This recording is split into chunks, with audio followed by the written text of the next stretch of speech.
Hey, welcome to another episode of the Science Committee Resolve, and I am your host, Bruce Mosley, and we are on the shop. And you know what, guys? Let me do it like this. Everybody!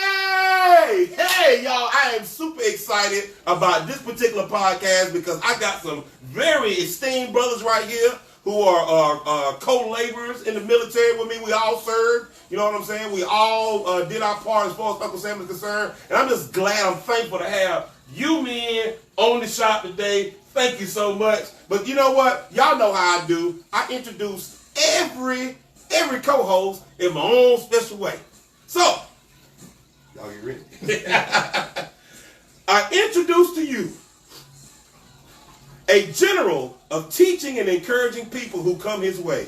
My friend and my brother Maurice James. Good evening, everybody. Hey, give him a round of applause. I also did introduce to you a captain of military benefits information, and they teach it to those who are willing to stand and fight for their benefits. I give you my brother whom I had the pleasure of serving with in the armed forces, Brother Corey Poole. Good evening. Give him a round of applause. And lastly, but definitely not least, a sergeant for protecting and fighting for the people. I give you my son, Joshua Smith. Give him a round of applause, y'all. Guys, I am so thankful that you guys accepted, the invite to come on the shop. I believe this topic is really important.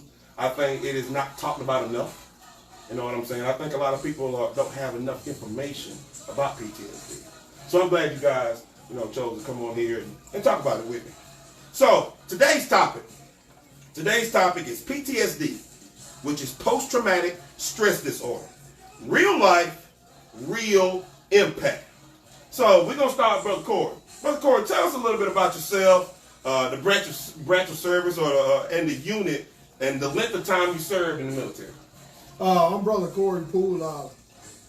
I was in the military with Bruce Mosley. I actually served in the Army for over 30 years. Was in the unit with Bruce at 457 Chemical Battalion. Yeah. I guess one of my favorite units had to be 371st. All right, now. Chemical Company, because I went to Iraq with those guys, and that's what this PTSD came from. That's why I was diagnosed with PTSD. Gotcha. You said 30 years. 30 years, baby. Wow, you did some time, bro. I did. So, Brother Josh, same question. I served in the Army. I served in the 7th Special Forces Group, Airborne. I was support for them. I did about 2 years and 8 months in service, and my PTSD comes from going to Afghanistan. So, you said airborne. Airborne. What that mean? I'm a paratrooper. I like to jump out of airplanes. A perfectly good airplane. Oh yeah, a perfectly good airplane. I like to jump out of it. Yes, sir. So, Brother Murray, same question. Well, I served in the South Carolina National Guard for several years, and then I went into the regular Army, where I served under the 141st Signal Battalion, under 1st Army Division, in Arnsbach, Germany. Gotcha. And I developed my PTSD from a convoy accident, some injuries, when I served in the Persian Gulf War. Gotcha. So all you guys have seen war, and it's interesting how we've talked about different MOSs. And for those of you who don't know what MOS is, it's the job title that you hold while you were serving the military. So Satellite communication. So I was a 31 uniform. I was radio communications. We wasn't that advanced to deal with the satellite. We messed around with it a little bit, but not like these guys. These guys, they're the real deal right there. And Corey, you probably got 25 MOSs. Oh, I have 25. But I do have 4. I got you. Started out field artillery, Uh-huh. and left there and then went to Germany. And I got into logistics, which was 92 Alpha at the time. They changed it since then. And then I went into chemical. Yeah, we did the 54 Bravo together. I finished up in JAG. Okay. So I was 27 up. I got you. And Josh, you I started 91 Bravo. So basically, that's a light wheel diesel mechanic. Basically, the lamest terms, the diesel mechanic. My unit was a little bit different from everybody else's unit, so I kind of really didn't do my job. So I have the privilege of cross-training and Man, I know how to do multiple things. I got you. A little bit of everything. It's a self-sustained unit, so you know. I got you. And that's the unique thing with Uncle Sam. You were able to do so many different things in the time that you served. So our topic today is titled PTSD. Before entering the military, how much did you know about PTSD? And we're gonna start with you, Josh. Before entering service, I didn't know nothing about PTSD, to be honest with you. The way I thought of it was just, I know this kind of sounds a little harsh, but I thought, people was crazy, and I had to go to the, I take that back though, they're not crazy.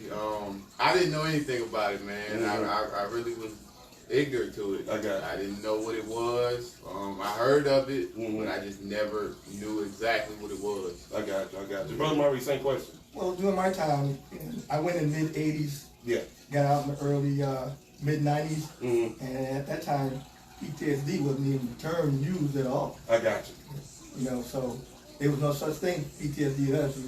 You were dealing with some issues. It was always, you were the crazy trooper. We would send you to anger management. That's it. That's crazy. Wow. So most likely, they looked at you as a disciplinarian person. Okay. That's it. They didn't know how to deal with it. They didn't know what you were dealing with. Wow. But Corey, same question. Yeah, as Maurice alluded to, I went in '87. Yeah. And PTSD was unheard of. Yeah. The Army had a lot of acronyms. Yeah. And I guess, I didn't know what PTSD, but I could have used it as an acronym or something. Yeah. I never heard of it. And like you said too, they looked at you as having some type of behavior problem, behavior issues, if you will. But PTSD, like I said, before I went in the Army, I had no clue. I played sports, I did a little bit of everything. Yeah. I even played sports in the Army. Knowing what PTSD was, didn't have a clue. Didn't even have a clue when they told me I had PTSD. I was like, what's that? Yeah, exactly. So now that I've had it for a while, I kind of, know a little bit about it, researched it, and, can be able to speak on it. And that's interesting because so many people still don't quite understand what it is. And like you guys were talking about back then, they figured the fix to PTSD was doing some PT. Get down and give me 20 push-ups. That's going to fix your anger problem. You know what I'm saying? It's crazy. It's crazy. So, Brother Maurice, when did you begin to notice signs of PTSD? For me, it was right after the convoy accident. I had suffered a concussion, bruised my back, and I had a puncture wound. So when they evacuated me away, I was leery, dizzy. I just figured, I bumped my head, Cavalon, induced to have accident. But I noticed after they had released me, of course, typical thing. Can you see some fingers? Yeah. Okay, you good. You tough soldier. You on out. Yeah. But a week later, I began to notice I couldn't remember things. Oh wow. And I was kind of, to me, a sharp soldier. And I was like, I would have a conversation with somebody. 2 minutes later, I'm like, you ask me something. What you talking about? Yeah. So it was like real noticeable to the point that they started to evac me away, from the war zone because of the condition, but nobody knew anything about it, so they just didn't know what to do. They were like, well, we're just gonna hold you until we, deploy back. And that time I was coming from Germany until we deployed back to Germany. Yeah. And then when I got back there, it was like, that was it. Nothing else was said.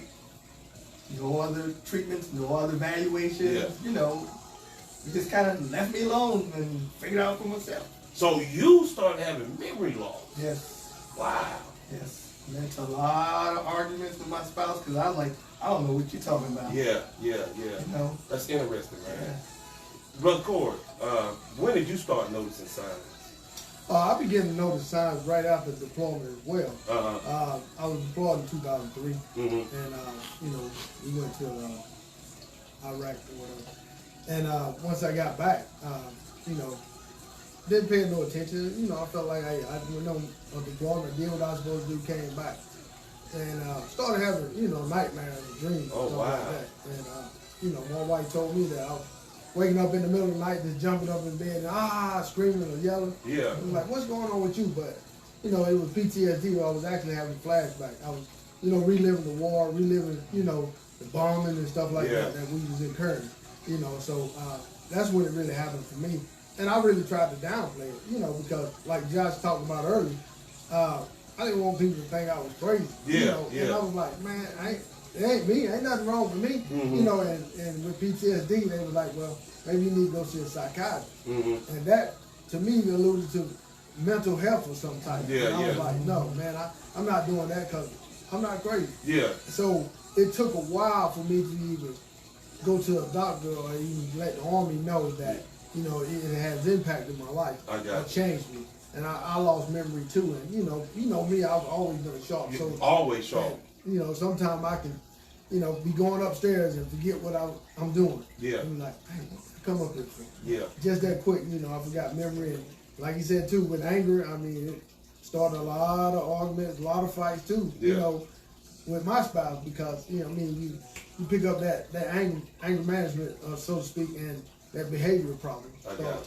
you know, just because, you know, you forget things or you become stressed or depressed in a certain way. Yeah, I got you. I got you. And that's really important you brought that up. Brother Josh, when did you start noticing signs? I actually started noticing signs. So I got deployed in 2014, in the summer of 14, like August. Mm-hmm. I actually noticed before I went home, probably in September, during the deployment, I started having these nightmares. Mm-hmm. And, you know, I get back and going through debriefing, and I start telling my battalion doctor, actually, I'm telling him, like, hey, man, I'm having these nightmares and stuff. You know, I'm getting hard to sleep.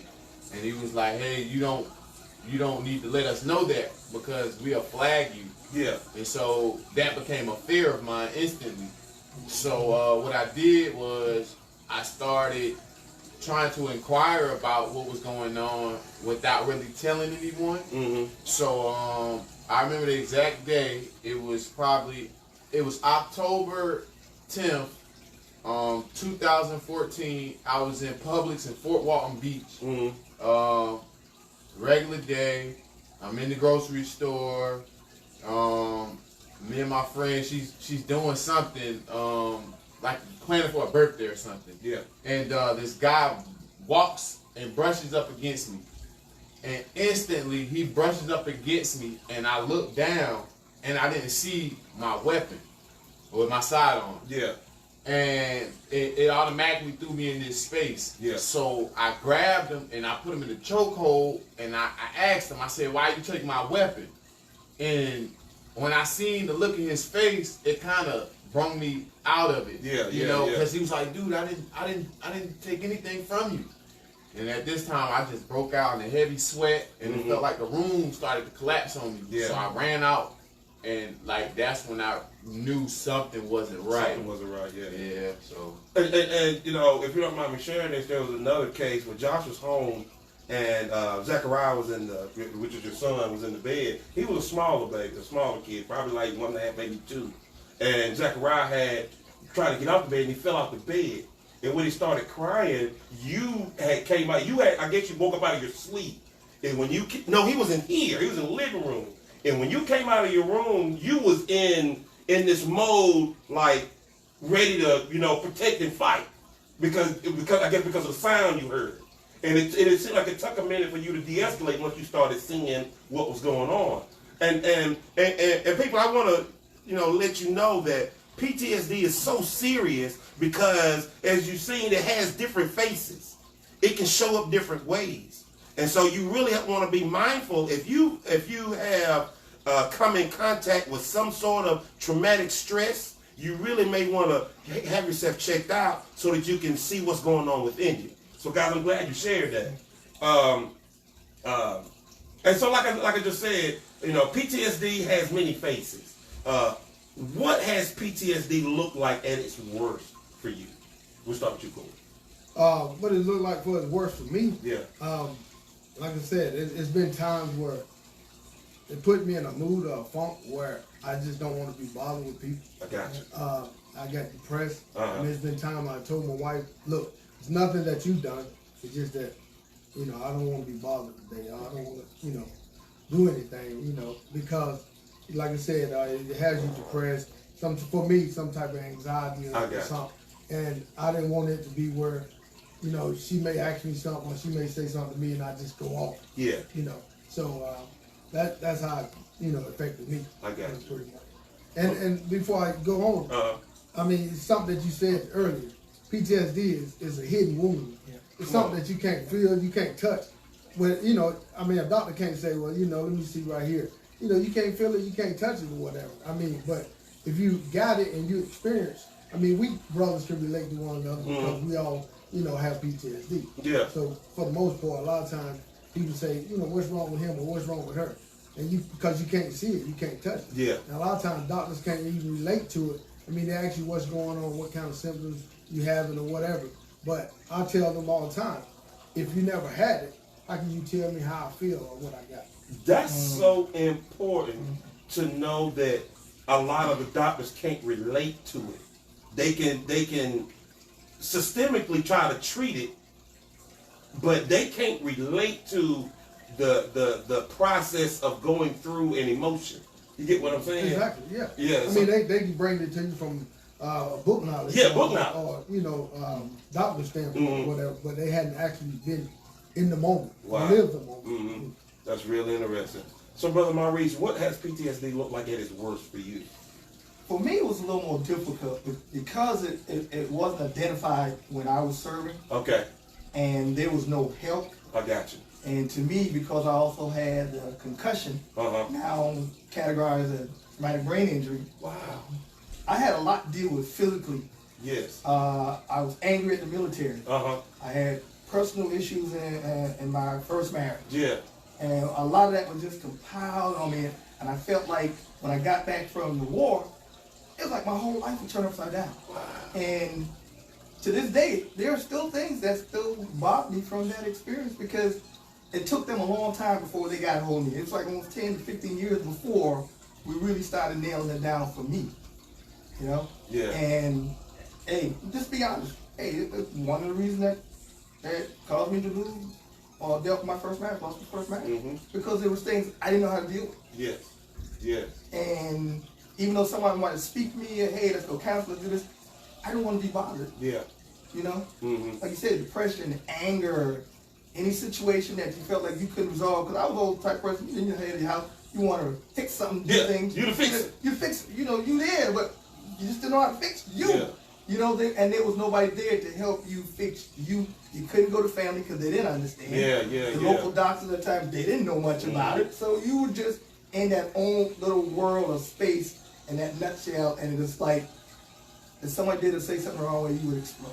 That is so interesting because you going from one place of being the fix-it man, the go-to guy, the one who people depend on, and now you have nobody to help you cope and deal. You know what I'm saying? That's real important. Real important. But Josh, what has PTSD look like at its worst for you? I had a couple phases where I felt like it was the worst. But I think the one that was most detrimental to me is when I was here home. I actually proposed to a young lady. Yeah. The mother of my children, my two children. That's when it really showed it was the worst for me because the way I handled things. Yeah. Little things will make me fly off the handle, and I really couldn't grasp, you know, why am I acting this way or why is it like this? You know, when things like, you know, like Brother Maurice and, you know, Brother Pooh said, like, you know, having that control, like, you know, like just being able to control certain things in our life, and, you know, because we just used to things having an order to it. So it's like, with the PTSD, it's like, it's really no order to it because some days it'll just come and it'll hit you, and then it just be like, everything I wanted to do today goes out the window. Gotcha. You know, so it was like I didn't have anybody really to lean on. Yeah. You know, and it was so much being required of me at the time, you know, and that wasn't the big thing, but the big thing for me was I did not want to admit that I had PTSD. Yeah. That was my biggest problem for me because I did not want to admit that because you know, that stigma, like, you know, having to go to mental health and you know, take a prescription, and you know, I just, man, that's when it was man. That's what a lot of broken relationships. Let me just put it that way. Guys, I hope you hear this, because PTSD affects you in so many different ways, but the way it weaves itself through your life, it can damage everything. Because you're at a point where you're not coping, and if you're not coping with in your relationship and your finances, you know, with your businesses or whatever, you'll find yourself, everything begin to crumble. And you guys are really hitting all this nail on the head. This is a serious, serious thing, people. And I hope you guys get this. So, has PTSD affected those closest to you? And if so, in what way? Let's start with you, Josh. Yes, it has. The young lady I was just talking about, it made me toxic. Okay. Not only to myself, but to the ones that was around me. And I believe that that's a reason why me and her are not together. Which is, you know, it is no love lost now, you know. But I know it affected my mother. Yeah. Even you know, living in a house with y'all, you know, I know it affected everybody around me. Just because they didn't know how to help Josh. Yeah. You know, nobody knew how to approach me and, you know, what to talk about. And, you know, so it has affected everyone that I'm connected to, whether you was a friend of mine or, you know, we're no longer friends. Like, I know everyone that was in my presence, I know it affected everyone that was around me, even some of the viewers that's watching now. You know, I know it have affected, you know, each and every person that I ever came in contact with, you know, because I love hard. So when that person's in with me, you know, it's like a big loyalty thing, you know, and I know, you know, me dealing with PTSD, especially these last couple of years, it has caused me to break some relationships with people, and some people don't even understand why, you know, and, you know, so it has, man. I know it has. I got you. What about you? How has it affected people closest to you? It has. It has affected, you know, my children, Okay. you know, my wife and stuff like that. PTSD has affected me in a way where, you know, I even reached out to the vet center, different places to get help with anger management, you know, just to try to figure out what the triggers were, you know, what I need to look for, you know, and how I need to respond to them. And like I said, PTSD in the Army, I mean, it has allowed me to, I guess, act a certain way. Gotcha. Or certain things. People say certain things, you know, I go on. I tend to, you know, go from 0 to 60 real quick. That's what they tell me, you know, and some of my friends tell me the same thing, man, you don't let them have it, but I try not to let people see that side. Yeah. Sometimes I don't have control, like Josh would say, it just happens. Yeah. And I kind of hate that, but, you know, it has affected my family. I got you. Brother Murray, same question. Well, I know for me, because of the length of time and identifying things, I don't feel as close to family and friends as I used to. That's important. There are times when all of a sudden I find myself isolating myself. Wow. And I feel more comfortable with just me being with me. And there are days I can be at home and it's just, I didn't get anything accomplished. I'm just there, sitting there, TV's watching me half the time. Yeah. You know, it's not like I want to do it. Yeah. I want to be out and doing things, but you just get in that frame of mind, like, you know, I'm gonna be right here. Yeah. Yeah. You know, but if I get around folks around them, oh man, I'm cutting up, I'm joking, I'm live. But then once that group leaves, I get a little funny about crowds, and I just trying to start backing away, and I just kind of want to just kind of be to myself, you know. And I feel like that comfort zone is just me, myself, and I, you know, that kind of thing. And I'm gonna have to take care of me, you know. I'm here, like you said. It's still that thing of not having somebody try to help you fix you. Yeah. You know, you're still at that stage where you're still trying to work some things out, and I just feel as though I'm just not as close to my family as I should be, and I hear them and I see them doing things, but then I find myself drifting off. Just kind of to me. So is that like a safe zone for you? Yeah, to me, it's just I don't know, just been dealing with it for so long that way, you know, protecting yourself, you know. And it's funny that you say that, safe zone. You know, to me, I mean, I even told some people, even when I go to VA, I feel like VA sometimes is a safe haven for me. Okay. Because people understand me. They going through the same thing I'm going through. Okay. Like Maurice said, you know, most times you want to isolate yourself. Yeah. You want to be by yourself. You don't like crowds. I go to the restaurant. Like right now, I'm sitting with my back where I can kind of see you guys. So I can see the room. Yeah. And that's just how I am. My wife was like, well, I know where you going to sit at when we go to the restaurant.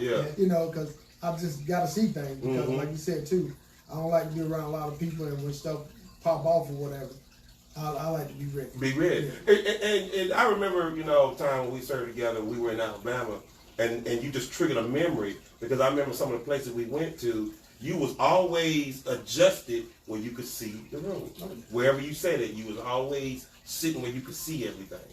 And so I definitely understand that. I get that. How would you describe your fight with PTSD? How would you describe it, John? If you could describe it in one word. Oh man, that's a good one. One word.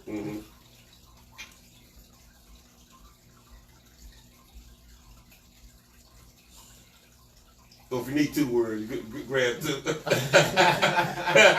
If you need 2, go ahead and grab 2. Let me see. I don't know.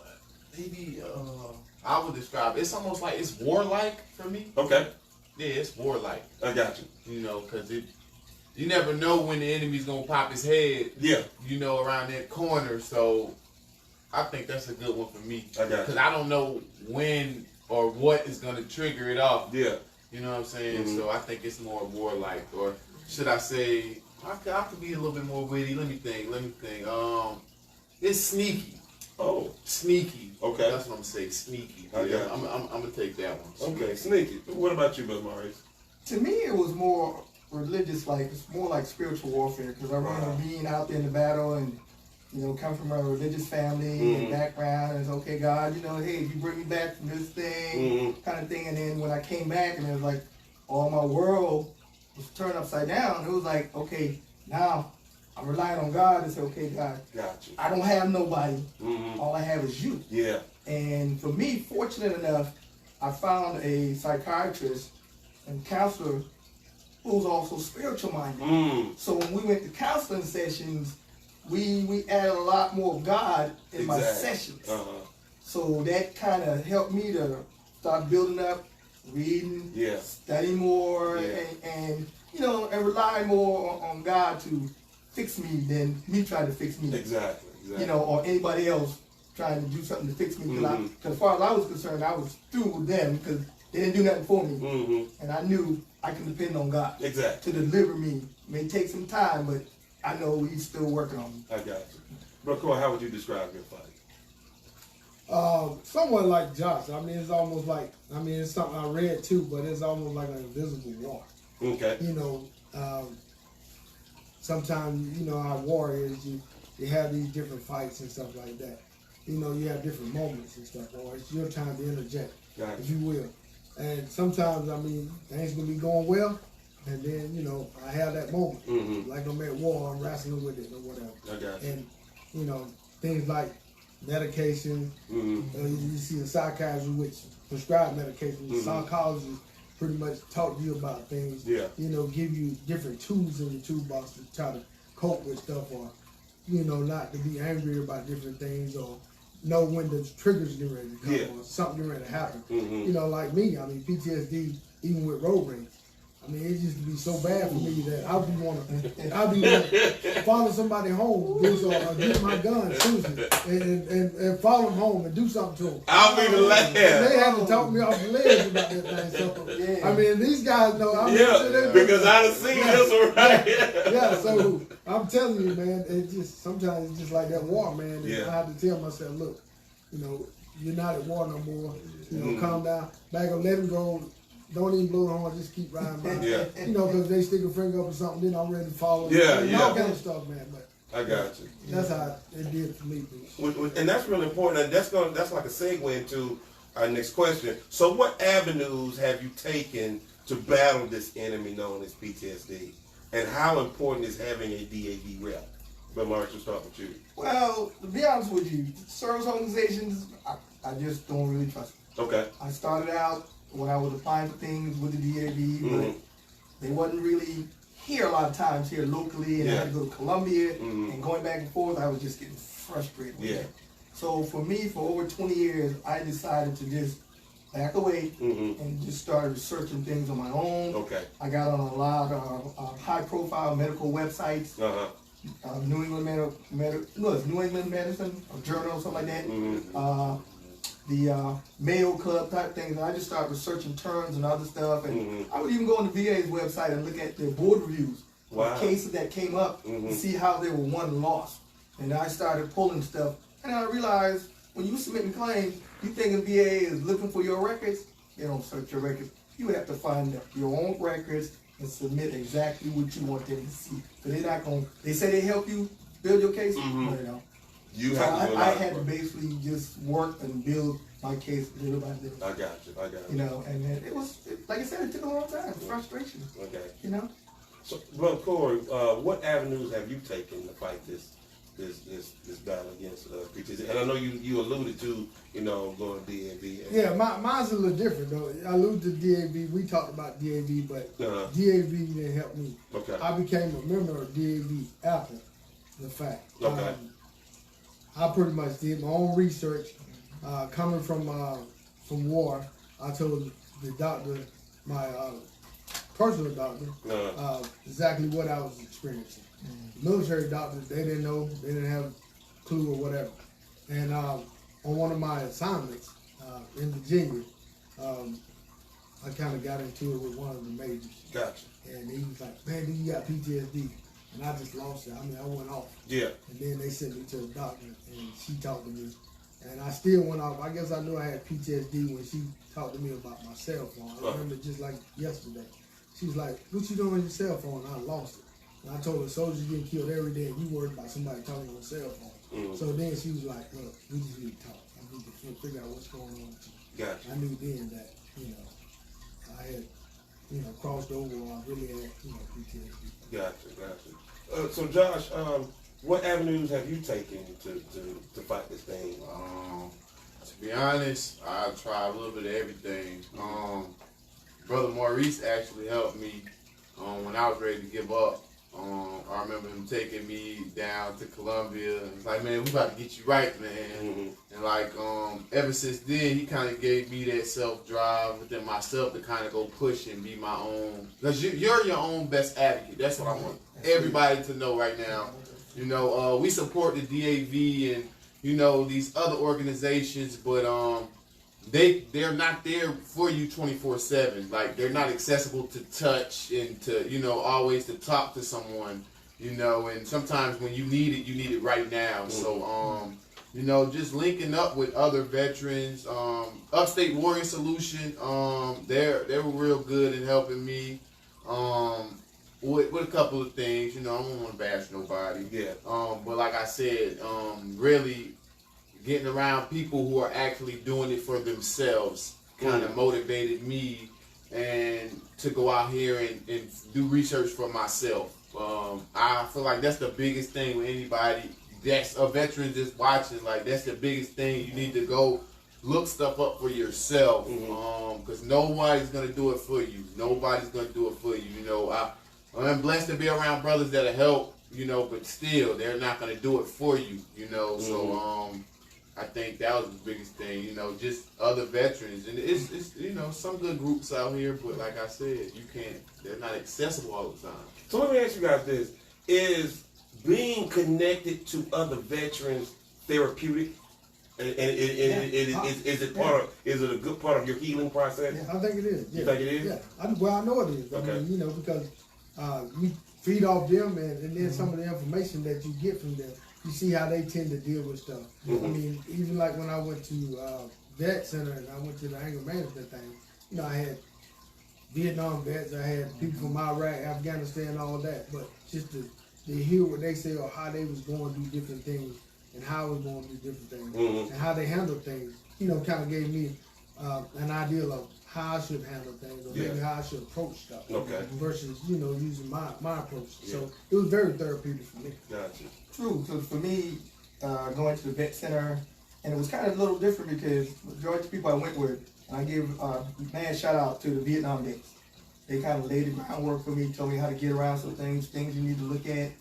But my era Persian Gulf veterans, they wasn't coming to the vet center. They wasn't trusting nobody. So it was like I was the only person of my war era there, other than guys who had served in Vietnam mostly. Yeah. But I learned a lot from those guys from Vietnam because they kind of paved the way. A lot of things that they didn't receive, I may have gotten through them. Gotcha. And then I passed on whatever I was able to get through, soldiers coming after me. So we're all just trying to help the next one in line and say, hey, look, it's things a little better for you than it was for me. But let me show you a few things that kind of propelled me to keep going forward. Yeah.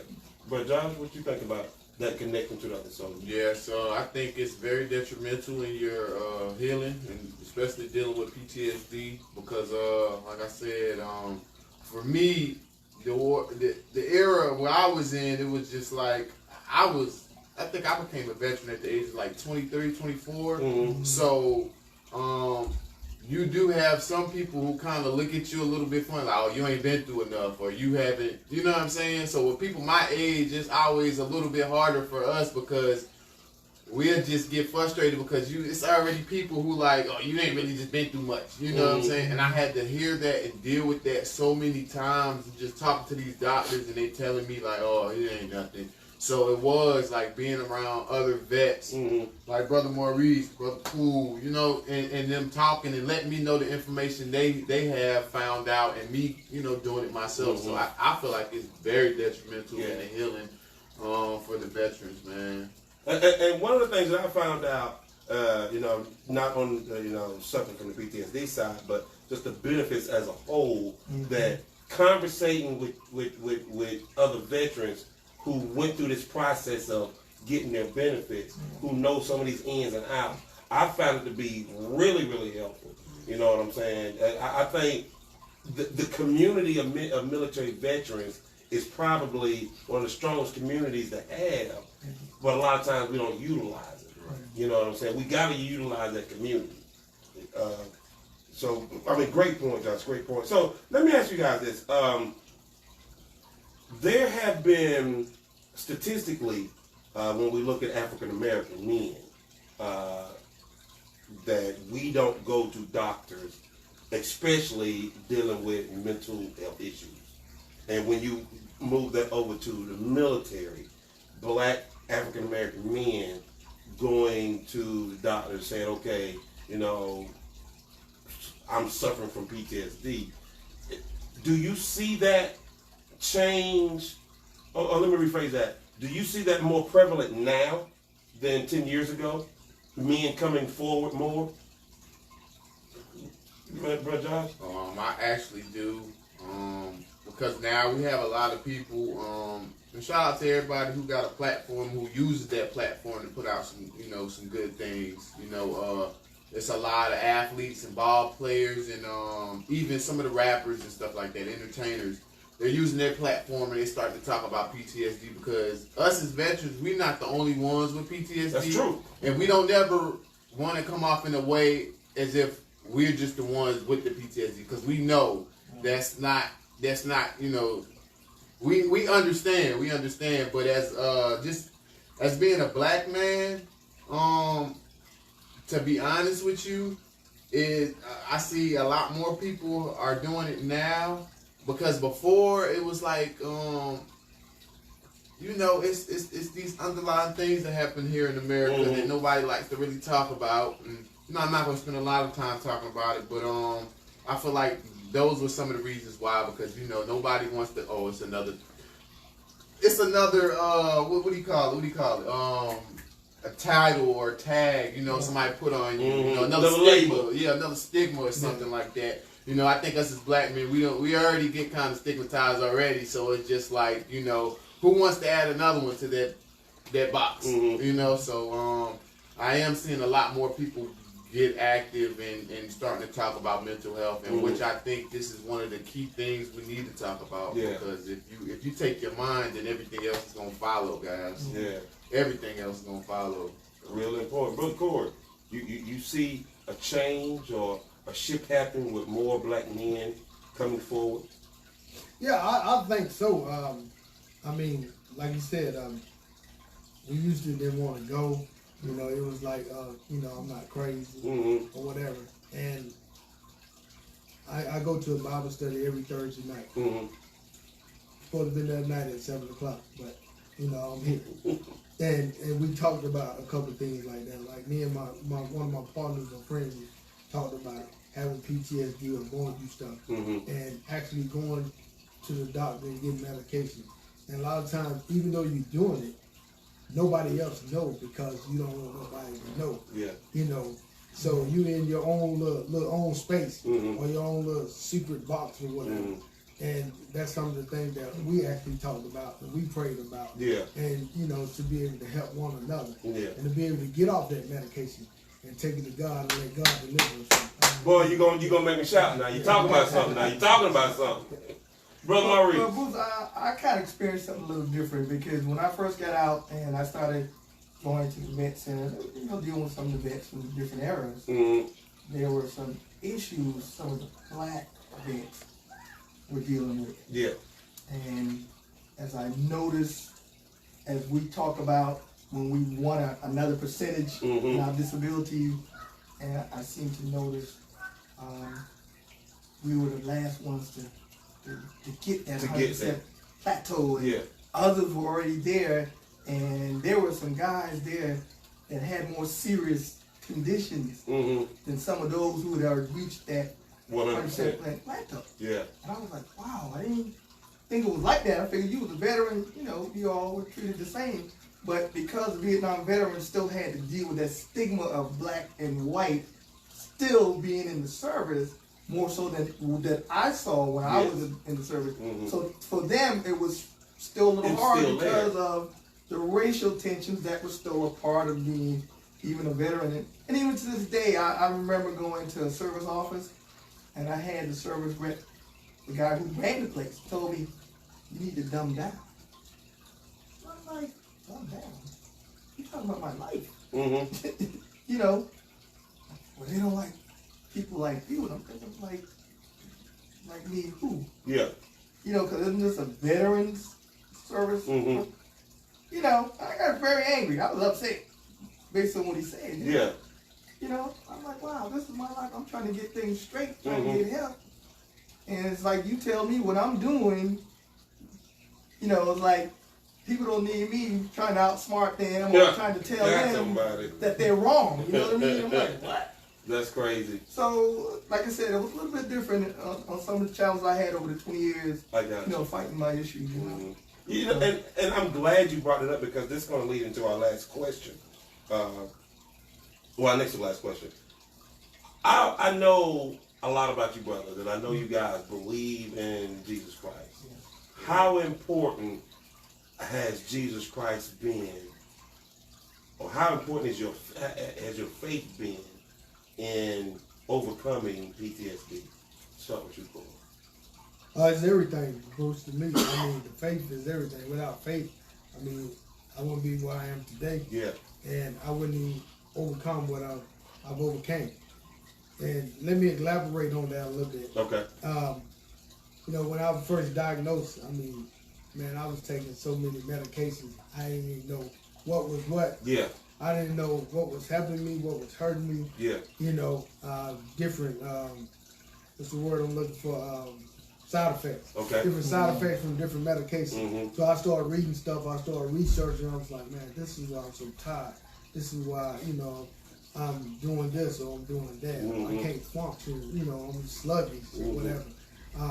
So, you know, I began to get off that stuff, you know, and at the same time, they said you got to continue to take that stuff. Yeah. You know, if you want to continue to get your benefits or whatever, you know, and you got to get your medicine, like Maurice said, you got to go through all these different things. And I'm like, man, I'm not doing that, though, because, you know, it ain't helping me, it's hurting me. Yeah. Right. And I just began to put all my faith in God. There you go. And, you know, ask him to help me out to deal with different things, to help me cope with stuff, and to allow me to actually still be that man for my family. There you go. And like I said, man, I mean, you've been knowing me, you know, we went to church together, we did a lot of things together. And ever since I was a child, I've been in the Word. And I thank God.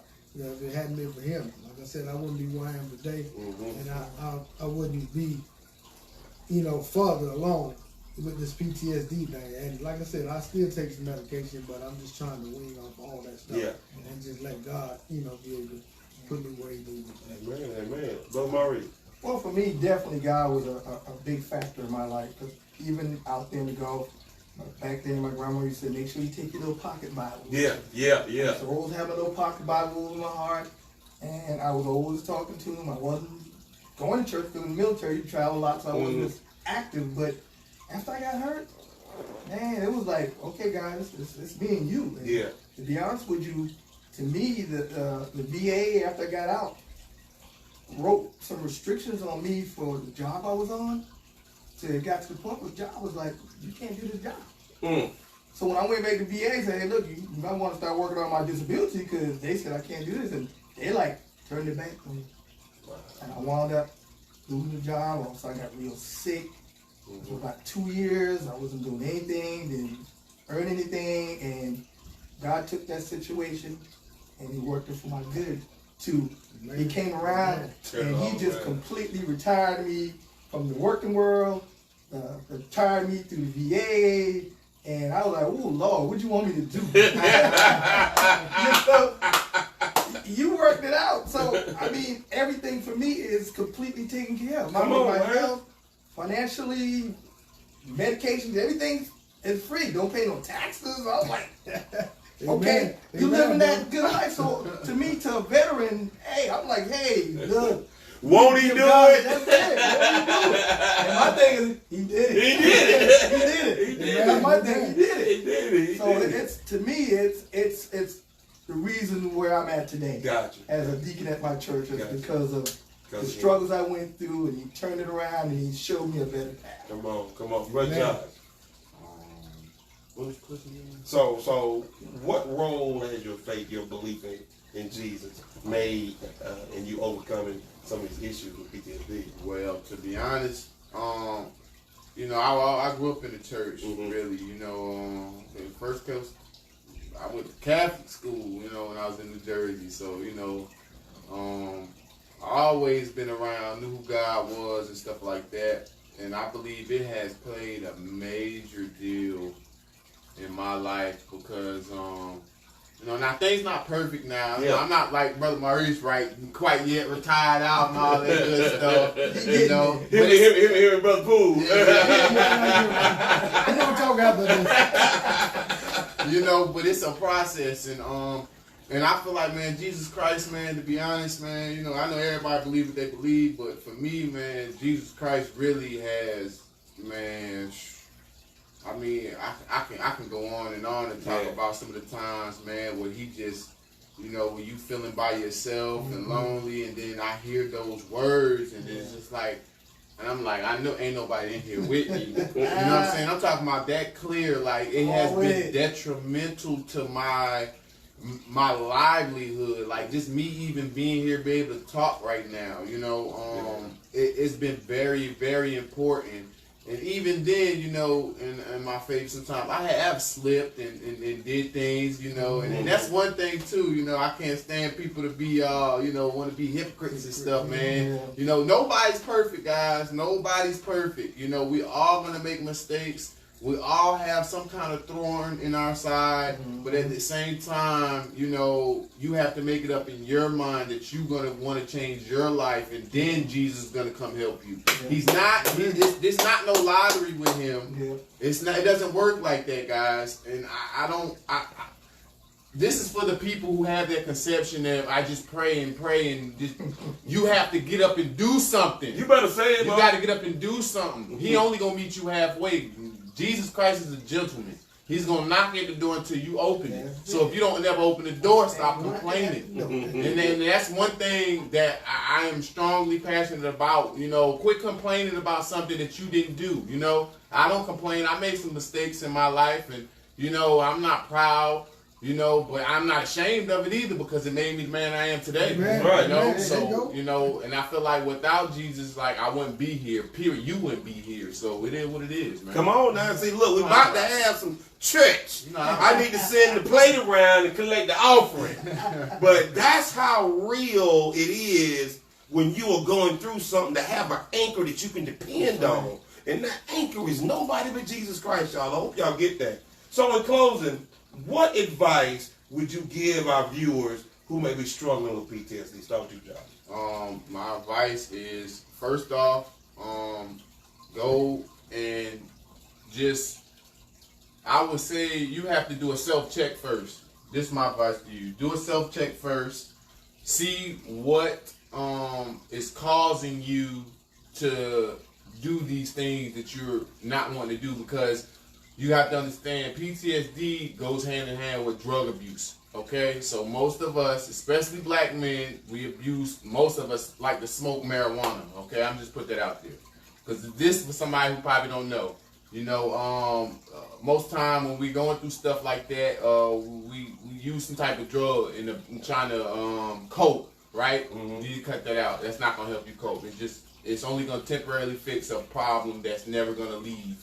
You know, with that temporary solution, right? So you need to do a self-check first.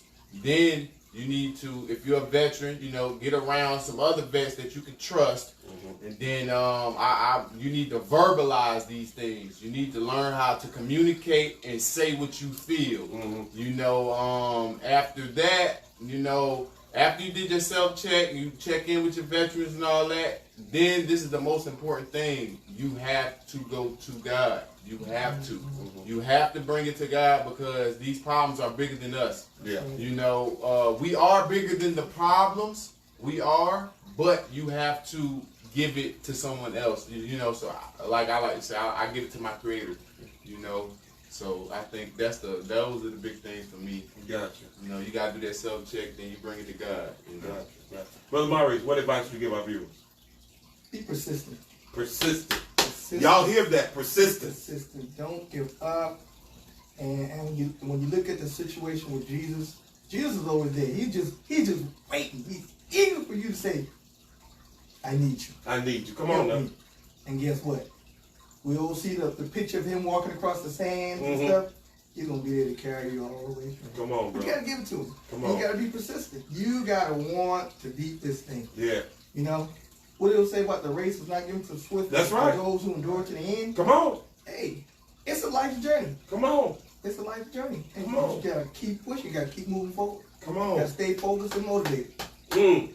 Y'all please hear that. Brother Corey, what advice would you give our viewers? To the viewers, I mean, with PTSD, I would say don't be afraid to ask for help. Yeah. I mean, you know, you got people out here that's willing to help. If you know Bruce Mosley, if you're a friend of his, I mean, reach out to him the way you can reach out to me. I mean, there's other vets that I know. There's other vets that these vets know as well that we can actually help you get help. Come on, Corey. But not all that. I mean, you make sure that you take it to God. You ask God to help you. Yeah. And I promise you that He'll make sure that help is on the way. Right. You know, and I'm telling you guys and gals, if you're going through it, don't be afraid. I mean, I was there before. I was in your shoes. But as Maurice say too, especially dealing with VA, they always told me in the Army, the squeaky wheel get the oil. Come on now. If you don't say nothing, Come on. you ain't getting no oil. Come on. If you keep squeaking, you're going to get more oil. Come on. So I'm telling you, hey, don't be afraid. That's for him. Yes, sir. Yes, sir. Guys, I hope y'all heard that. Gotta be persistent. Gotta take it to God. You know what I'm saying? You gotta open your mouth and talk about it. That is so important. And for those of you who have not been in the military but have suffered a traumatic experience, and it's causing you to have these same symptoms as these guys have talked about, Talk about it. Tell somebody.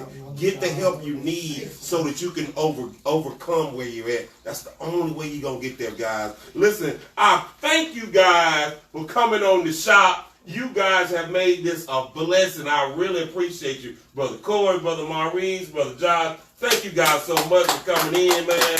I really, really appreciate it. Y'all, hey, listen, this was iconic, and I hope you all learned something. I hope y'all got something to grab from this particular topic. So, y'all know I end every show with a motivational thought or quote, and my motivational thought today is, always remember, if you have been diagnosed with PTSD, it isn't a sign of weakness. Rather, it is proof of your strength because you have survived. Guys, y'all heard it right here on the shop. You are a survivor. You made it through. Guys, I'm ready. I'm pumped up. Everybody, it's time for the shop. Decide, commit, and resolve.